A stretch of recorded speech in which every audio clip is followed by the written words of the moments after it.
ప్రభు అయిన యేసుక్రీస్తు నామంలో ఈ రాత్రి సమయంలో బైబిల్ తరగతికి వచ్చినటువంటి సహోదరులందరికీ కూడా హృదయపూర్వకమైన వందనాలు తెలియజేస్తున్నాను. ఆన్లైన్లో తరగతిని వీక్షిస్తున్నటువంటి అలాగే సబ్స్క్రైబ్ చేస్తున్నటువంటి సహోదరులందరికీ కూడా చింతపల్లిలో ఉన్నటువంటి క్రీస్తు సంఘం తరపుగా వందనాలు తెలియజేస్తున్నాను. అంత బాగున్నారు కదా? వర్షాలు కొంచెం ఇబ్బందికరంగా ఉంది, ఎండలు కూడా ఎక్కువగానే ఉన్నాయి. ఇప్పుడే వర్షం వచ్చేస్తుంది, లేకపోతే ఎండ వచ్చేస్తుంది. అది ఇబ్బందే, ఇది ఇబ్బంది. అయినప్పటికీ కూడా దేవుని సన్నిధికి వచ్చి దేవుని యొక్క సన్నిధిలో దేవునికి వాక్యం నేర్చుకోవాలనే ఆలోచనతో మీకు వచ్చినటువంటి మీ అందరికీ కూడా ప్రత్యేకంగా నా తరఫున వందనాలు తెలియజేస్తున్నాను. దేవుని యొక్క వాక్యం చదువుకుని ప్రార్థన చేసుకుని వాక్యంలోకి వెళ్దాం. ఇంతవరకు మనం కీర్తనలు వాడాం కనుక మత్తయి రాసిన శుభవార్త 7వ అధ్యాయము 7వ వచనం నుంచి 12 వచనాలు చదువుకుందాం.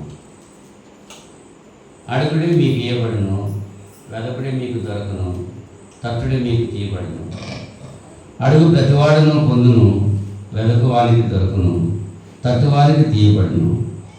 మీలో ఏ మనుషులైనను తన కుమారుడు తన రొట్టెను అడిగిన ఎడల వానికి రాతినిచ్చిన, చేపను అడిగిన ఎడల పామునిచ్చిన, మీరు చెడ్డవారయ్యుండి మీ పిల్లలకు మంచి ఇవ్వని ఇవ్వగలిగి ఉండగా పరలోకమందున్న మీ తండ్రి తను అడుగు వారికి అంతకంటే ఎంతో నిశ్చయంగా మంచి ఇవ్వనిచ్చును. కావున మనుషులు మీకు ఏమి చేయవలని మీరు కోరుతురో అలాగనే మీరును వారికి చేయండి. ఇది ధర్మశాస్త్రము ప్రవక్తల ఉపదేశమునై ఉన్నది. దేవుడి తన వాక్యం దీవించిన దాక ప్రార్థన చేసుకుందాం. మహోన్నతుడ, ప్రేమ స్వరూపి, పరిశుద్ధుడ, నీకు స్తుతులు స్తోత్రాలు సమర్పణ చేస్తున్నాం తండ్రి. ఇంత పర్యంతము కీర్తనల ద్వారా స్థుతి పొందారు, వాక్యం ఇచ్చారు. దాన్ని వివరించడానికి కావాల్సిన శక్తిని, సామర్థ్యాన్ని, జ్ఞానాన్ని నాకు దయచేయమని ప్రార్థన చేస్తున్నాను.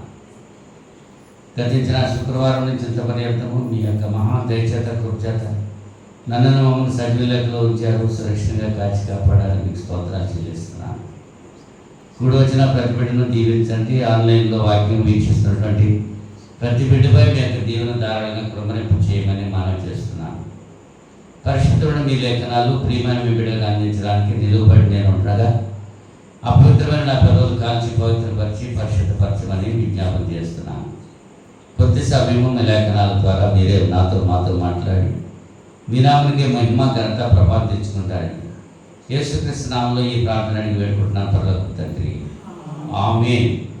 మరొకసారి అందరికీ వందనాలు తెలియజేస్తున్నాను. యేసు ప్రభు వారు చెప్పినటువంటి ఈ మాటలు మనం ఆలోచించేటానికి ప్రయత్నం చేద్దాం. గత వారంలో సంఘం ఒక్కటే, అది క్రీస్తు సంఘమే అనేటువంటి విషయాన్ని సూటిగా లేఖనాల ద్వారా తెలియజేయటం జరిగింది, నేర్చుకున్నారు. మరి ఎంతవరకు అవగాహన చేసుకుంటున్నారో నాకు తెలియదు. చెప్పడం మాత్రం నా ధర్మం, చెబుతున్నాను. వినటం వినకపోవటం అన్నది అది మీ ఇష్టం. అది యేసుప్రభు చెప్పారు, ఈ నా మాటలు విని వాటి చెప్పున చేయ ప్రతివాడు బండ మీద నిలగట్టిన బుద్ధిమంతుడు. యేసుప్రభు చెప్పిన మాటలు నేను చెప్తున్నాను, నా సొంత మాటలు నేనేమి చెప్పట్లేదు. కనుక మీరు గ్రహిస్తారని ప్రేమతో తెలియజేస్తున్నాను.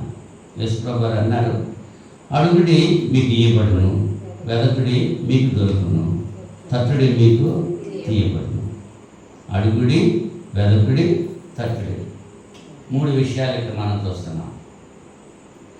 ఏం అడగాలి, ఏం వెతకాలి, ఏది తట్టాలి అనేటువంటి విషయాన్ని మనం ఆలోచిస్తే ఆయన చెప్తున్నాడు, అడుగు ప్రతివాడును పొందును, వెతుకువారికి దొరకను, తట్టువారికి తీయబడును. అడుగు ప్రతివాడు పొందుతాడు. అయితే ఏం అడగాలి, ఎలాగ అడగాలి, ఎవరిని అడగాలి అనేటువంటి విషయాలు ఈ రాత్రి సమయంలో మనం ఆలోచించేద్దాం.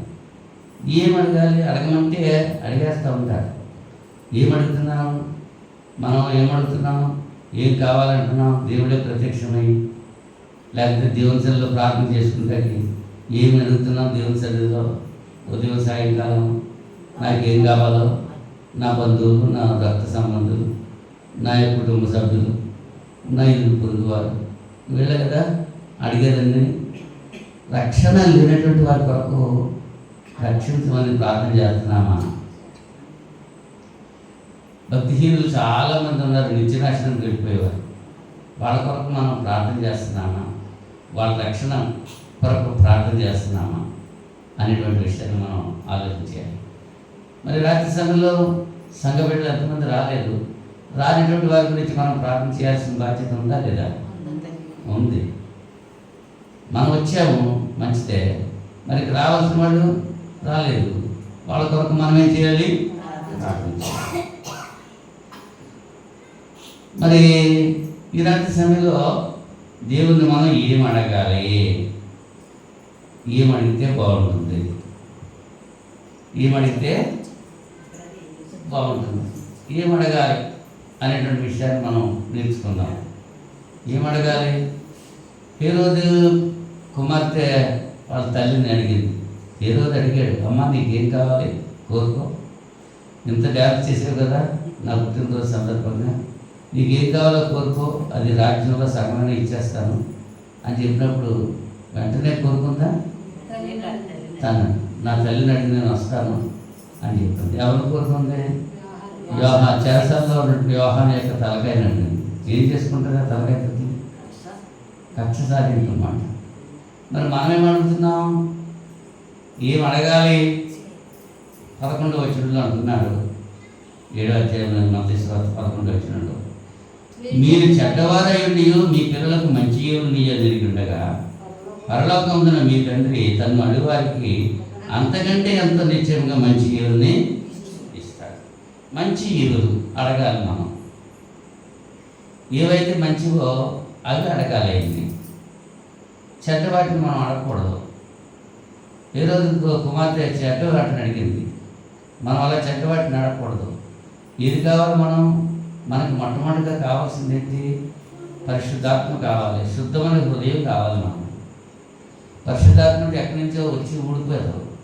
ఎప్పుడైతే మనం బాప్తిజం పొందామో పరిశుద్ధాత్మ అనే వారం మనం ఆల్రెడీ పొందున్నాం. పరిశుద్ధాత్మ మనలో ఉన్నాడు. ఆ పరిశుద్ధాత్మ మనల్ని నడిపించేటట్టుగా, మనం విధేయత కలిగి ఉండేటట్టుగా మన జీవితాలు మార్చమని అడగాలి. దేవుణ్ణి అడగాల్సింది అది. నాకు మంచి మనసు నాయన, సాతాను యొక్క శక్తుల నుంచి నన్ను విడుదల చేయాలి అని చెప్పి మనం అడగాలి. యోహాను సువార్త 16వ అధ్యాయము 24వ వచనంలో, యోహాను సువార్త 16వ అధ్యాయము 24వ వచనంలో, మీ సంతోషము పరిపూర్ణమగినట్లు అడుగుడి మీకు దొరుకును. మీ సంతోషము పరిపూర్ణమగినట్లు మీరు అడగాలి.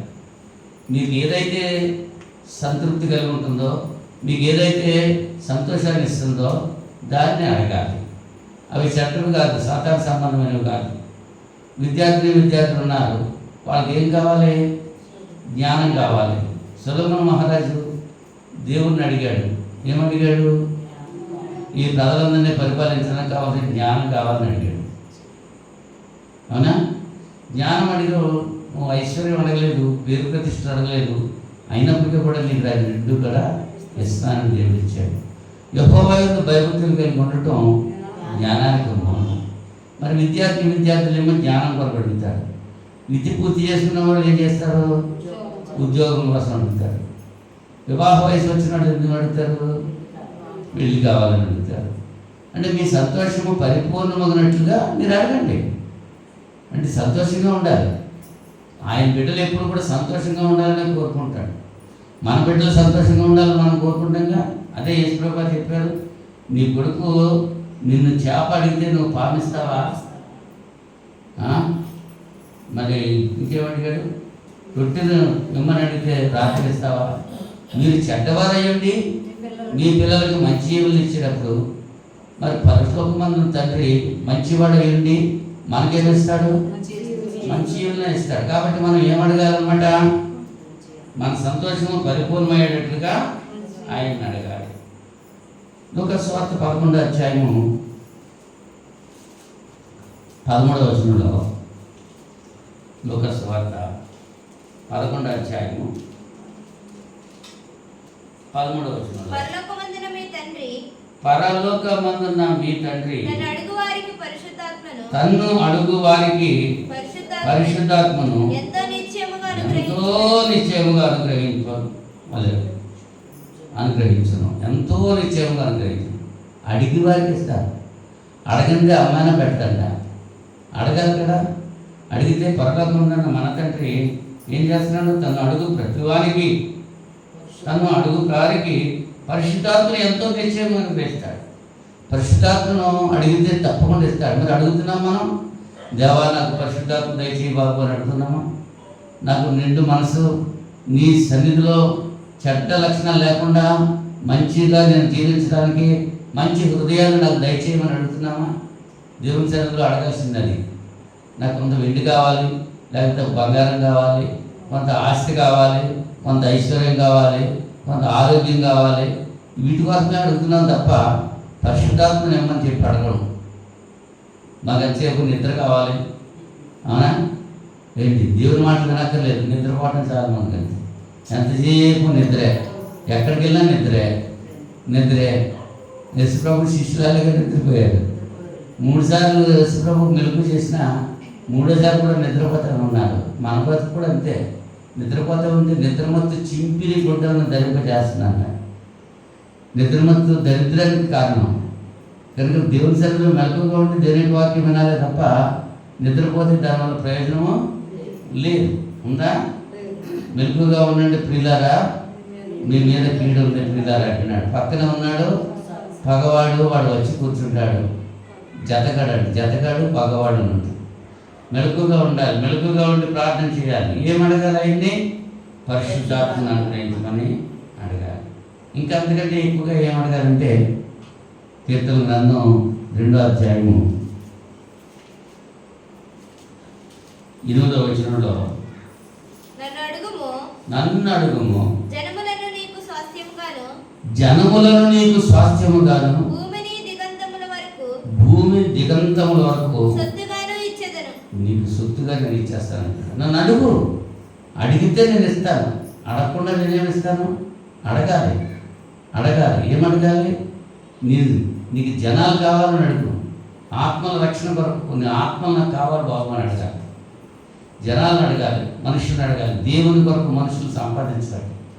కొన్ని ఆత్మలను రక్షించే బాధ్యత నేను ప్రార్థన చేస్తున్నాను. కొన్ని ఆత్మలు నాకు కావాలి నాయన, ఆత్మలు నాకు అందించు. వాళ్ళకి వాక్యం చెప్పడానికి, వాళ్ళని ప్రభు దగ్గర నడిపించడానికి నాకు శక్తిని దయచేయమని చెప్పి అడగాలి. మనం ఎందుకనగా ఎవరిని అడగాలి? దేవుడిని అడగాలి. అనేక ఆత్మలను ఒకరు సరిపోతారా మనకి? అదే చెప్తున్నాడు దావీదు గారు, నన్ను అడుగు నీకేమొస్తానంటున్నాడు? జనములను భూదిగంతముల వరకు కూడా నీకు లెక్కలేనంత జనాలను నేను ఇస్తాను. నువ్వు అడగాలి. అయితే అడిగేటువంటి విధానం ఎలాగ అడగాలి? ఎలా అడగాలి? దేవుణ్ణి అడిగితే ఇస్తానంటున్నాడు, ఇచ్చేస్తాడు ఖచ్చితంగా. మరి ఎలాగ అడగాలి అనేటువంటి విషయం కూడా మనం ఆలోచించాలి. లూకాసు సువార్తలో 11వ అధ్యాయము 8-9 వచనాల్లో మనం చూస్తే అక్కడ ఒక విధవరాలు ఉంటుంది. అన్యాయస్తులైనటువంటి న్యాయవాది ఒకడు ఉంటాడు. యేసుప్రభు గారు చెప్పినటువంటి ఉపమానం అది. లూకాసు సువార్త 11వ అధ్యాయంలో 8-9 వచనం. 5-9 వచనం మనం చూస్తే ఈ ఉదాహరణ మనం చూడగలం. 11వ అధ్యాయంలో, మరియు ఆయన వారితో ఇట్లనెను, మీలో ఎవనికైనా ఒక స్నేహితుడు ఉండగా అతడు అర్ధరాత్రి వేళ ఆ స్నేహితుని యొద్దకు వెళ్ళి, ఒకడికి ఒక స్నేహితుడు ఉన్నాడు. యేసుప్రభు చెప్పిన ఉపమానం ఇది, అవునా? అర్ధరాత్రి వేళ వెళ్ళాడంట ఒక స్నేహితుడు. ఇచ్చాడు వెళ్ళాడు. ఆ స్నేహితుడి దగ్గర, అతని దగ్గరికి మరొక స్నేహితుడు వచ్చాడు. అర్ధరాత్రి వేళ వచ్చాడు. కానీ మరి వచ్చిన వాడికి ఆహారం పెట్టాలి కదా. ఆహారం పెట్టక ఇతని దగ్గర ఏమీ లేదు. అంటే ఇతడు ఏం చేశాడు? ఇంకొక స్నేహితుడి దగ్గరికి వెళ్ళాడు. మన దగ్గర లేదు, ఏం చేయాలి మరి? ఇంకో స్నేహితుడు. అతడు అర్ధరాత్రి వచ్చాడు అంటే ఇతడు కూడా అర్ధరాత్రి వెళ్ళాడు. వెళ్ళి స్నేహితుడా నాకు 3 రొట్టెలు బదులేమంటున్నాడు. ఊరికనే ఇచ్చేయమంటలేదు, ఊరికనే ఏమంటలేదు, ఏమంటున్నాడు? బదులేమంటున్నాడు. మళ్ళీ తిరిగి ఇచ్చేస్తాను. అసలు ఇచ్చేవాళ్ళు కనపడతలేదు ఈ దినాల్లో. తీసుకుంటే కానీ ఇవ్వడం లేదు. మాకు సామెత ఉంది కదా, అందుకుంటూ మా అందరి దగ్గర ఇచ్చి ఉంది కానీ పెడతాం మా పెద్దల దగ్గర ఇచ్చి లేదన్నాడండి. అదే సామెతలు ఉన్నాయి చక్కగా. మా ఇంటికి వస్తాను, నాకేం తెస్తావు నువ్వు, నీ ఇంటికి నేను వస్తాను నాకేం పెడతావు, ఈ రకాలన్నీ ఇలాగే ఉన్నారు జనం అంతాను. అవునా? ఇచ్చిన దానికి కృతజ్ఞత ఉండలేదు. కృతజ్ఞత లేకుండా ఎంత ఇచ్చినా సరే ఎంత చేసినా సరే ఇప్పుడు దగ్గర పలకడిపోయిపోతుంది. అప్పు మనం అడుగుతున్నాడు. అప్పు. నా స్నేహితుడు ప్రయాణం చేయొచ్చు మార్గంలో నా యొక్కకు వచ్చినాడు, అతనికి పెట్టడం నా యొద్ద ఏమీ లేదు అని అతనితో చెప్పినాడులా. అతడు లోపల నుండి నన్ను తొందర పెట్టద్దు, తలుపేసే ఉంది, నా చిన్నపిల్లలు నాతో కూడా పండుకొని నిద్రపోతున్నారు, నేను లేచి ఇయ్యలేను అని చెప్తాడా? అర్ధరాత్రి వచ్చాను, తలుపేసే ఉంది, తలుపు ఎవరు తీయాలి? వేసుకున్నవాడే తీయాలి తలుపు. అవునా? అలా చెప్తాడా? అతడు తన స్నేహితుడైనందున లేచి ఇయ్యకపోయినను అతడు సిగ్గుమాలి మాటికి అడుగుట వల్ల నేను లేచి అతనికి కావాల్సిన ఇచ్చును అని మీతో చెప్తున్నాను. ఒకసారి అడిగితే లేదు, లేగలేదు. ఇంకోసారి కేకేశాడు, లేగలేదు. ఇంకోసారి కేకేశాడు, లేగలేదు. వీళ్ళు ఎగుతలేదని వెళ్ళిపోతాడా? వెళ్తాడు. వాళ్ళు లెగిసే వరకు వాడిని లేపుతూ ఉంటాడు, తలుపు దబదబా కొట్టేస్తూ ఉంటాడు, వాడు లేచి బయటకు వచ్చే వరకు. అవునా?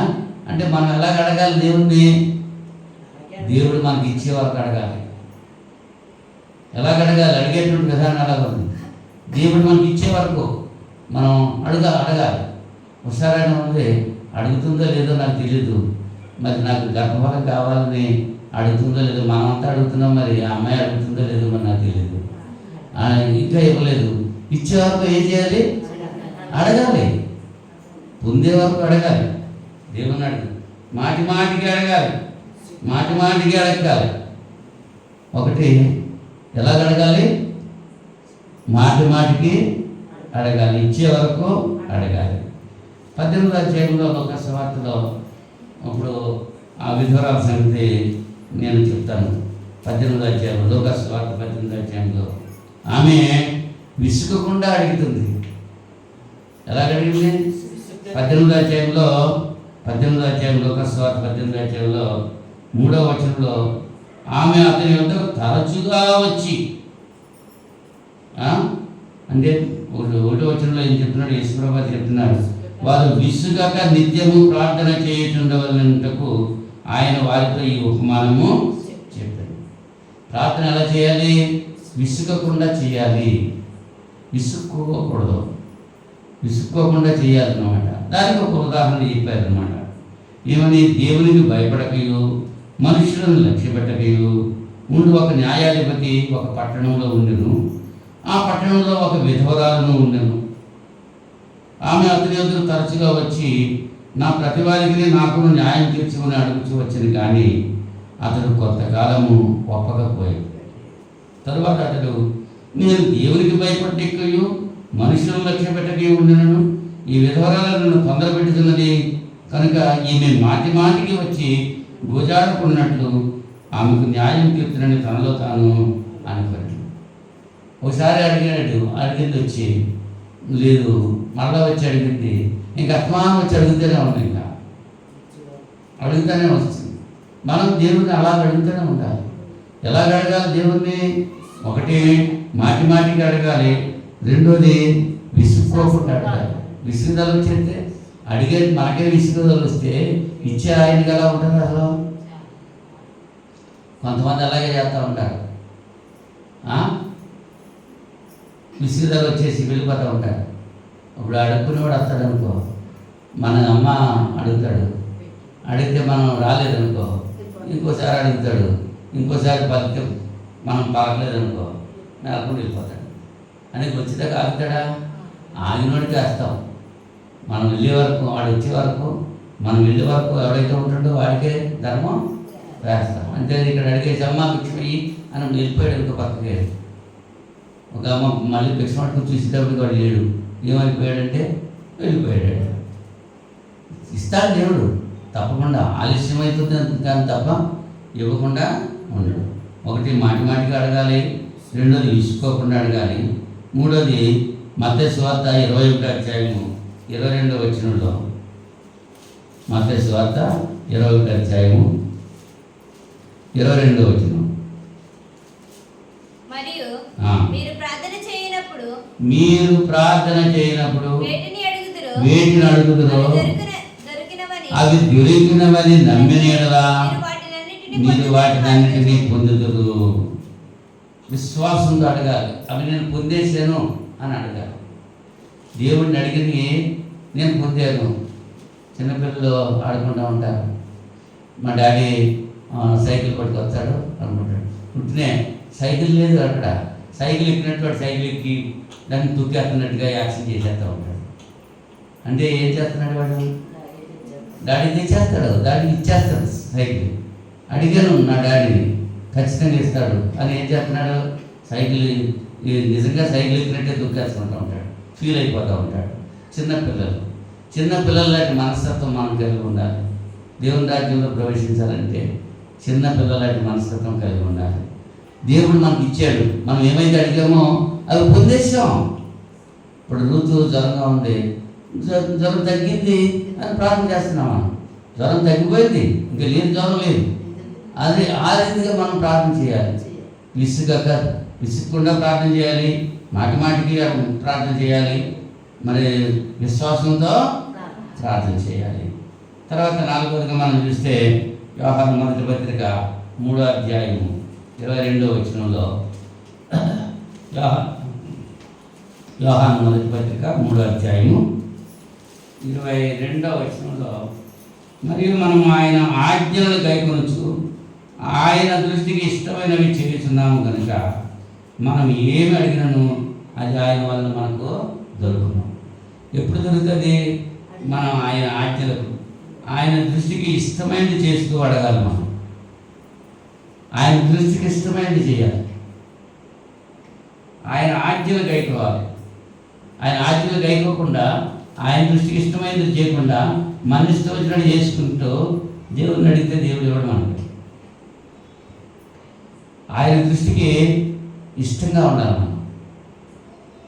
ఆయన దృష్టికి మంచిది ఏదైతే మంచిది ఉందో మనం ఏం అడిగినా అది ఆయన వలన మనకు దొరుకుతుంది. ఏది అడిగినా సరే ఇచ్చేస్తాడు. ఆయన ఇవ్వలేదంటూ ఏం లేదు. కానీ మనం ఏం చేయాలి? 2 కండిషన్లు ఉన్నాయి అక్కడ. ఒకటి, ఆయన ఆజ్ఞలకు లోబడి ఉండాలి. రెండోది, ఆయన దృష్టికి ఇష్టమైనవి అడగాలి. మనకిష్టమైనవి కాదు, ఆయనకి ఇష్టమైనవి అడగాలి. నీకు ఇష్టమైనది ఆయనకు కావాలి. దేవుడికి ఆయనకి ఇష్టమైనది మనం అడిగితే దేవుడు మనకి ఇస్తాడు. మనం ఏం చేస్తాం? ఆయనకి ఇష్టమైనవి అడగవు, మనకిష్టమైనవి అడుగుతూ ఉంటాం. మనకిష్టమైనవి కాదు అడగటం, దేవునికి ఇష్టమైనది. నేను ఏది పొందటం నీకు ఇష్టమో అది నాకు ఇమ్మని చెప్పి అడగాలి. అంతేగాని దేవునికి ఇష్టం లేకుండా మనం ఏం అడగటానికే వీల్లేదు. దేవుని దృష్టికి ఇష్టమైనవి చేయిస్తూ ఉండాలి. ఆయన ఆజ్ఞలు గైకొంటూ ఉండాలి. ఆయన ఆజ్ఞల ప్రకారంగా మనం జీవిస్తూ ఉండాలి. ఆయన ఆజ్ఞలు తీరికేవి, అవి భారమైనవి కాదు. ఏంటి? భార్య భర్తకు లోబడి ఉండాలి, భర్త భార్యను ప్రేమించాలి. ఇవే కదా ఆజ్ఞలు. అవి చేస్తున్నారా? తల బిరిసిపోయిపోతుంది. భర్త మాట ఎందుకు రాలేను, నేను చెప్పిందే వేదవాకు అని మనం అనుకోకూడదు. భార్య భర్తల మధ్య ఏముండాలి? లోబడాలని విధేయత ఉండాలి. రెండు ఉండాలి. విధేయత ఉండాలి, లోబట్టం ఉండాలి. మొట్టమొదటి ఇంట్లో మన సంఘం దంపతుల్లో, మన కుటుంబంలో, మన బిడ్డల మధ్య, మన మధ్య అటువంటి ఐక్యత సమాధానము ఉంటే దేవుని యొక్క ఆజ్ఞలు మేము వింటున్నాం కదా. అలాగన్నప్పుడు మిగిలినటువంటి కూడా మనం వింటాం. నిన్ను వల్ల నీ పొరుగు వారిని ప్రేమించము. దేవుడు చెప్పిన మాటలు అయ్యే కదా. ఎలా ప్రేమించాలి? నీ పొరుగు వారిని ఎలాగ ప్రేమించాలి? నిన్ను వల్ల నీ పొరుగు వారిని ప్రేమించాలి. నువ్వు ఎలాగైతే ప్రేమించుకుంటున్నావు అదే దేవుని యొక్క ఆజ్ఞ. నా ఆజ్ఞలు భారమైనవి కాదంటున్నాడు. నా ఆజ్ఞలు చాలా తేలికైనవి అంటున్నాడు. ధర్మశాస్త్రం కాలైతే బరువైపోయింది, యేసుప్రభు చెప్పింది అయితే తేలికైంది. కనుక దేవుని దృష్టికి ఇష్టమైనవి చేస్తూ ఆయన్ని మనం అడగాలి. ఐదవదిగా చూస్తే యోహాను సువార్త 15వ అధ్యాయము 7వ వచనంలో, యోహాను సువార్త 15వ అధ్యాయము 7వ వచనంలో, నా యందు మీరును మీ యందు నా మాటలను నిలిచి ఉండని ఎడల మీకు ఏది ఇష్టమో అడుగుడి, అది మీకు అనుగ్రహింపబడును. మీకు ఏదైతే ఇష్టమో అది ఇచ్చేస్తాను. అయితే ఒక కండిషన్ ఏంటది? నా యందు మీరు ఉండాలి, మీ యందు నా మాటలు ఉండాలి. ఏముండాలి? ఆయన మాటలు మనలో ఉంటే మనం ఎవరి మాటలు మాట్లాడతాం? ఆయన మాటలు మనలో ఉంటే బుద్ధి పెడతామా? ఆయన మాటలు మనలో ఉంటే అసహ్యపడతామా? ఆయన మాటలు మనలో ఉంటే ద్వేషం ఉంటుందా? ఆయన మాటలు మనలో ఉంటే అబద్ధాలు ఆడతామా? ఆయన మాటలు మనలో ఉంటే ఎవరినైనా మోసం చేస్తామా? ఆయన మాటలు మనలో ఉండాలి. అదే చెప్తున్నాడు ఆయన. ఏమంటున్నాడు?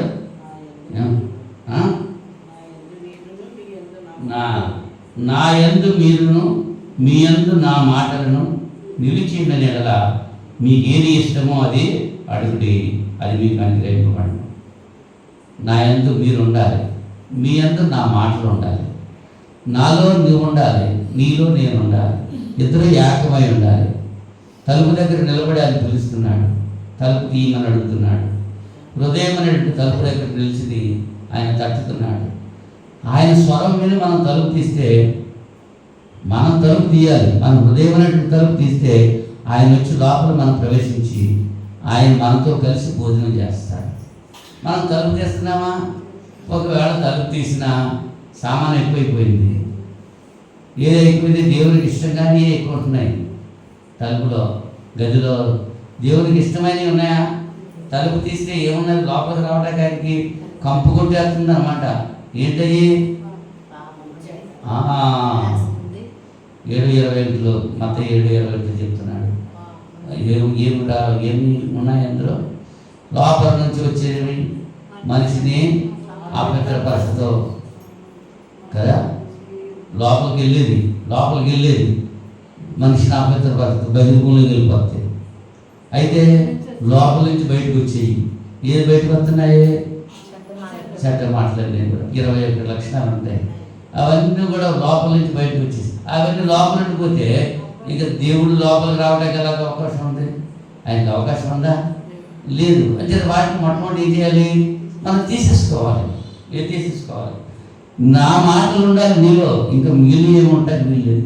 అదే చెప్తున్నాడు అనమాట ఇక్కడ. ఏమంటున్నాడు? మీ యందు నా మాటలు నిలిచి ఉండని ఎలా. నిలిచి ఉండాలి. మాటలు వస్తున్నాయి కానీ నిలబట్టలేదు. మాటలు వస్తున్నాయి కానీ లోపలికి వెళ్ళట్లేదు. దేవుని మాటలు వింటున్నాం కానీ లోపలికి వెళ్ళట్లేదు. ఆ దేవుని మాటలు మనం లోపల ఉంచుకుంటే ఆ చెడ్డవన్నీ కూడా బయటకు వెళ్ళిపోతాయి, ఆటోమేటిక్గా వెళ్ళిపోతాం. వెళ్తాయి కదా, వెళ్ళిపోతాయి. అప్పుడు మీకు ఏది కావాలో అది అడిగాను, అది నేను ఇచ్చేస్తాను అంటున్నాడు. అంటే ఏంటనమాట? వాక్యానుసారంగా అడగాలి, వాక్యానుసారంగా దేవుణ్ణి అడగాలి. వాక్య ప్రకారంగా మనం జీవిస్తూ వాక్య ప్రకారంగా అడగాలి ప్రతి విషయంలో కూడా. అవునా? దేవుని చిత్తానుసారంగా అడగాలి. 5వ అధ్యాయం 1 యోహాను పత్రిక, యోహాను మొదటి పత్రిక 5వ అధ్యాయము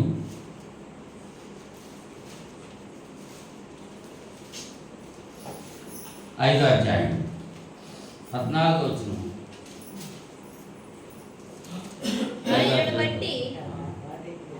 ఆయనను బట్టి మనకు కలిగిన ధైర్యమేమనగా ఆయన చిత్తానుసారముగా మనం ఏది అడిగినను ఆయన మన మనవి ఆలకించును అన్నది.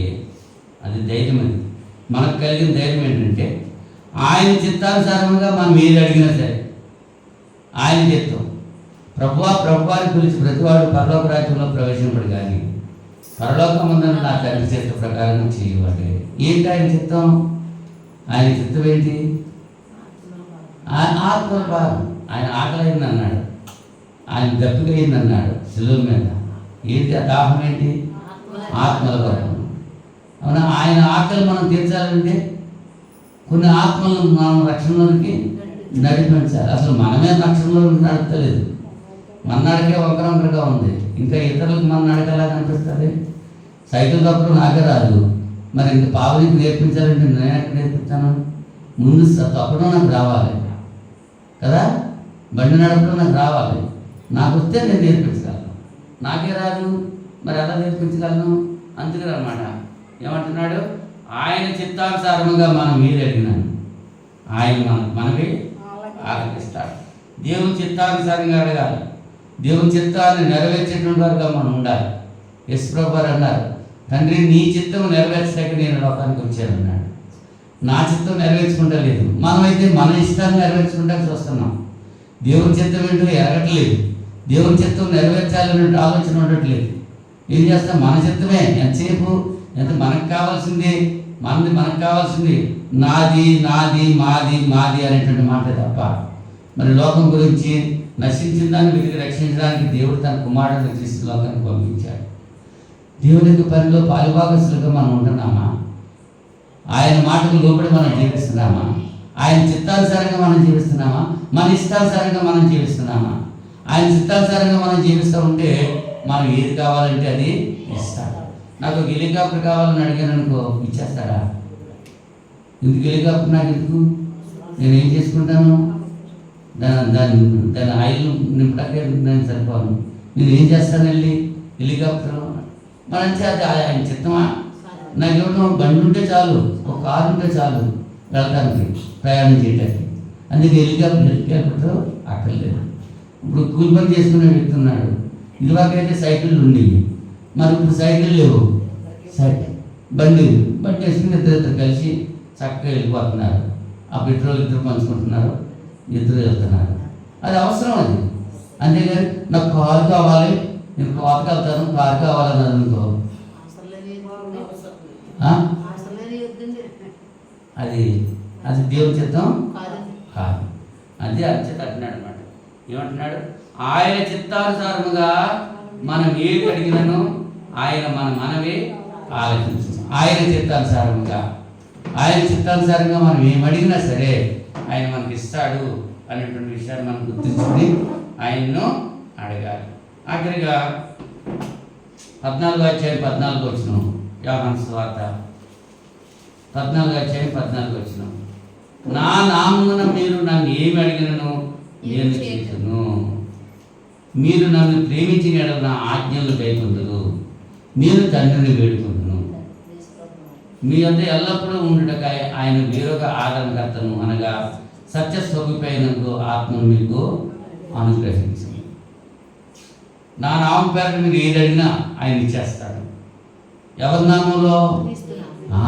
క్రీస్తు నామం. నా నామం పేరట అంటే నా నామం అంటే ఆయన అధికారం క్రింద. గాజుపట్టుకడికి వెళ్ళి దాసు నేను డ్రింక్ చెప్పాను బట్టరా అంటే ఏం చేస్తాడు? ఎవరు చెప్పారు? మేసార్ చెప్పారు డ్రింక్ అంటాడు. అంతేగాని చింతాలు చెప్పాడు డ్రింక్ అంటాడా? నా నామం పేరట అంటే నేను చెప్తే యేసుప్రభు అంటున్నాడు, నా నామం పేరట మీరు తండ్రిని ఏది అడిగితే అడగాల్సిన తండ్రిని. ఎవరి నామంలో? క్రీస్తు నామంలో. మరి క్రీస్తు నామంలో మనం ఏది అడిగినా సరే ఆయన మనకే ఇస్తాడు. దేవుణ్ణి మనం ఎలా అడగాలి? ఎన్ని విషయాలు చెప్పాను? 7 విషయాలు చెప్పాను. మాటికి అడగాలి, విసుకుండా అడగాలి. అవునా? విశ్వాసంతో అడగాలి. దేవుని దృష్టికి ఇష్టమైనది చేస్తూ మనం అడగాలి. అంత మాత్రమే కాదు, దేవుని వాక్యానుసారంగా అడగాలి, దేవుని చిత్తానుసారంగా మనం అడగాలి. ఆయన నామంలో మనం అడగాలి, క్రీస్తు యొక్క నామంలో మనం. అంచేత మనం ప్రార్థన చేసేటప్పుడు ఆఖరిని ఏమంటున్నాం? యేసుక్రీస్తు నామంలో వేడుకుంటున్నాం తండ్రి అంట. కొంతమంది ప్రార్థన చేసేటప్పుడు యేసు ప్రభువు అని మొదలెడుతూ ఉంటారు. ఆఖరికి వచ్చేటప్పటికి యేసు నామంలో వేడుకుంటున్నాం అంటారు. ప్రార్థన మొదలెట్టిందేమో ఎవరికి? యేసు ప్రభువుకి. మరి యేసు నామంలో అంటే మరి అది ఇది ఒకటేనా? ఎవరు చేయాలి ప్రార్థన? తెలియదు. అది తండ్రి చిత్తం తెలుస్తలేదు. అవునా? తెలియట్లేదు చాలామందికి. ఎంత చెప్పినా అర్థం చేసుకుంటలేదు. పరలోకంలో నా తండ్రి ఇచ్చేవాడు ఎవరు? తండ్రి ఇస్తున్నాడు. బుద్ధి, జ్ఞానము, సర్వసంపదలు ఆయనలో గుప్తాలై ఉన్నాయి. అవి క్రీస్తులో గుప్తాలై ఉన్నాయి. మనకి ఇవ్వాలంటే మనం ఎవరి ద్వారా అడగాలి? యేసుక్రీస్తు నామంలో వేడుకుంటున్నాను అని ఆఖరిగా అదే చెప్తున్నాను. ఏమంటున్నాడు? 14:14 నా నామమున మీరు నన్ను ఏమి అడిగినను నేను చేతును. మీరు నన్ను ప్రేమించిన ఎడల నా ఆజ్ఞలు గైకొందురు. నేను తండ్రిని వేడుకొందును. నా ఆజ్ఞలు గైకోవాలంటే నన్ను ప్రేమించాలి. నిజమైన ప్రేమనా ఒట్టి ప్రేమ? పైకి ప్రేమ అని చెప్పి యెషయా గారు ఏమంటారంటే, ఈ ప్రజలు నన్ను పెదవుల ద్వారా గనపరుస్తున్నారు కానీ వారి హృదయం నాకు దూరంగా ఉంది. పెదవులతో గనపరుస్తున్నారు కానీ పై మాటలు చెప్తున్నారు అంతే తప్ప వాళ్ళు హృదయపూర్వకంగా ఉండలేదు. ఏదో వచ్చి కూర్చోవాలి, వెళ్ళాలి, దేవుని సన్నిధిగా రావట్లేదు తప్ప వచ్చేసి ఏం చేస్తున్నాడు అంటే మరి మనసు ఎలా ఉంది? దేవుని మాట వినాలని వచ్చాడా లేకపోతే ఏం చేయాలని వచ్చాడు? ఒకసారి ఆలోచన చేయాలి. అంటే పెదవుల ద్వారా గనపరుస్తూ ఉంటే హృదయం దూరంగా పెట్టేసుకుంటే దానికి ఎలాగా? హృదయం దగ్గర ఉండాలా దూరంగా ఉండాలా? కోతి తన గుండెకాయని ఎక్కడో పెట్టేసి వచ్చిందంట, చెట్టుకి తగిలించి వచ్చేసిందంట. అవునా? ముసలి పాపం అనుకుందంట, తినేద్దాం, దాని గుండెకాయ తినేద్దాం అనుకుందంట. ఏం చెప్పింది ముసలే? కోతి ఏం చెప్పింది? నాకు గుండెకాయ అక్కడ నేనే చెట్టుకి తగిలించి వచ్చారన్నాడు. తగిలించే అవకాశం ఉంది అసలు? మన గుండె తీసి అక్కడ పెట్టకుండా అలాగైతే అది ఎంత బాగుంటుందో కదా. మంగళ షాప్కి వెళ్తాం అనుకో, ఆడ దగ్గరికి వెళ్ళిపోయి కూర్చుని ఆడ ఎలా చెప్తే అలాగే మన తలకాయ పెట్టాలి. ఇలాగంటాడు ఆడ ఇష్టం. ఎలా చెప్తే అలా వినాలి మనం. వినలేదనుకో నాట్లేసేస్తాడా? అయితే ఈ తలకాయ తీసేసి అక్కడ ఎట్టేసి మనం వచ్చేసామనుకో, మళ్ళీ నేను వచ్చేటప్పటికి కట్టింగ్ వేసేసి ఉంచారని చెప్పేస్తాం. కట్టింగ్ చేసేయాలి. అది సాధ్యం అవుతుందా? అది బాగుంటుంది. ఆయన నామం పేరుతో మనం ఏదైనా అడగాలి. ఆయన చిత్తం ప్రకారంగా మనం అడగాలి. ఆయన చిత్తం లేకుండా మన ఇష్టానుసారంగా అలాగే మనం కోరుకుంటూ ఉంటాం. కోరికలు గుర్రాలు అయిపోతూ ఉంటాయి. ఎన్నో కళ్యాణాలు లేనటువంటి గుర్రాలు కోరికలు. ఆ కోరికలన్నీ నెరవేర్చుకుంటానికి మాత్రం అవకాశం ఉండదు. ఇదైతే మనం దేవుని అడగాలి. అది దేవుని చిత్తానుసారంగా మనం అడిగినప్పుడు దేవుడు మనకి ఇస్తాడు. మనకు అక్కర్లేదని మనం అడిగితే అవి మనకి అంతే. యాకోబు అంటాడు, మీరు సుఖభోగాల నిమిత్తం అడుగుతారు కాబట్టి మీరు పొందలేకపోతున్నారు అంటాడు యాకోబు గారి పత్రికలో. అవునా? మీరు అడిగేది దేని గురించి అడగాలి? దేవుని పని నిమిత్తం అడగాలి, దేవుని చిత్తాన్ని బట్టి అడగాలి, ఇతరులకు మేలు కలిగేటట్లు అడగాలి. అంతేగాని మన స్వార్థం గురించి అడగకూడదు. గొలియాతు దేని గురించి అడిగాడు?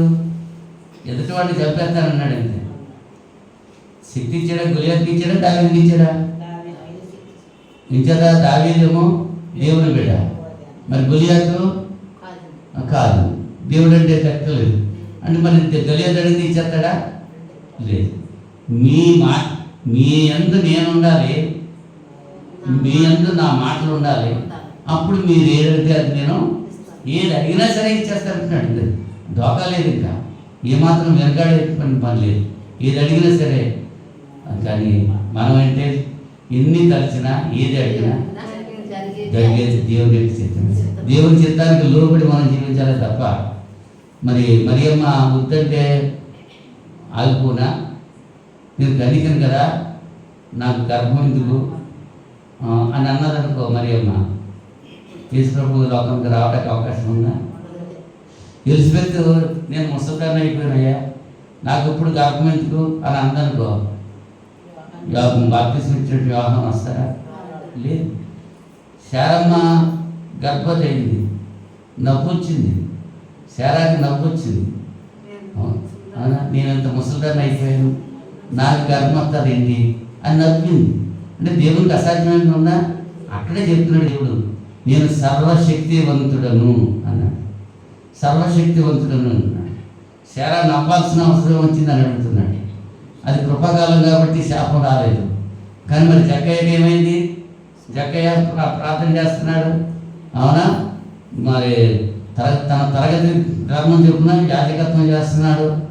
లోకస్వార్థలో మనం చూస్తూ ఉంటే అక్కడ యాజక ధర్మం చేస్తూ ఉంటే దేవునితో అక్కడికి వచ్చి జకర్యా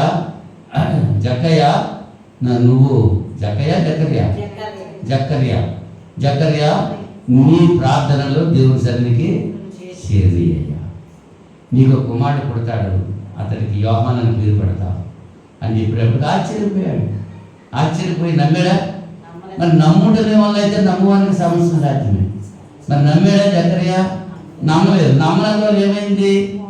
దేవుడు చెప్పిన మాట ఆ కాలంలో నెరవేరుతుంది, కానీ నువ్వు నమ్మలేదు కాబట్టి ఆ నెరవేరే వరకు నువ్వు మోగాడై ఉండని చెప్పి శాపం ఇచ్చింది. అక్కడ దేవుడు మాట ఇచ్చి నెరవేర్చే దేవుడిని అడగాలి. అవునా? అడుగుడి మీకు ఇవ్వడును, వెలగడి మీకు దొరకను, తట్టుడి మీకు తీయబడును అంటే ఇష్టానుసారంగా అడిగేస్తున్నారు. ఇవాళ చాలా అడిగేస్తున్నారు. అడిగేసి నాకేం ఇవ్వలేదు అంటున్నారు, మళ్ళీ నిందలేస్తున్నారు. మీరు అడిగినా మీరు సుఖభోగాలు మీకు అడుగుతున్నారు కాబట్టి దేవుడు మీకు ఇవ్వట్లేదని చెప్పి యాకోబు తన పత్రికలో తెలియజేస్తున్నాడు. కనుక ఈ రాత్రి సమయంలో దేవుని ఏం అడగాలి, దేవుణ్ణి ఎలా అడగాలి అనేటువంటి 2 విషయాలు మీతో ముచ్చరించడం జరిగింది. కనుక ఈ మాటలు మన హృదయాల్లో భద్రపరుచుకుని ఆ రీతిగా మనం ఉండగలుగుతుగా దేవుడు తన పరిశుద్ధాత్మ మనకు అనుగ్రహించుగాక.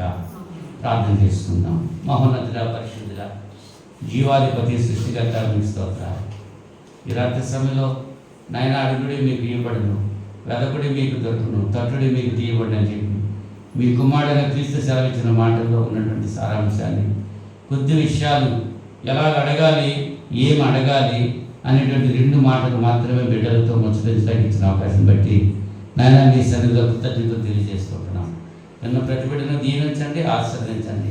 మా ఇష్టానుసారంగా మేము అడగటం కాదు, మీ చిత్తాన్ని బట్టి నాయన మేము అడిగి మీ నుంచి మేలు పొందే భాగ్యం మా అందరికీ దయచేయమని ఈ ప్రార్థన మా రక్షకులను మీ ప్రియకుమారైన యేసుక్రీస్తు నామములో వేడుకుంటున్నాను త్వరలో తండ్రి. ఆమేన్. అందరికీ వందనాలు.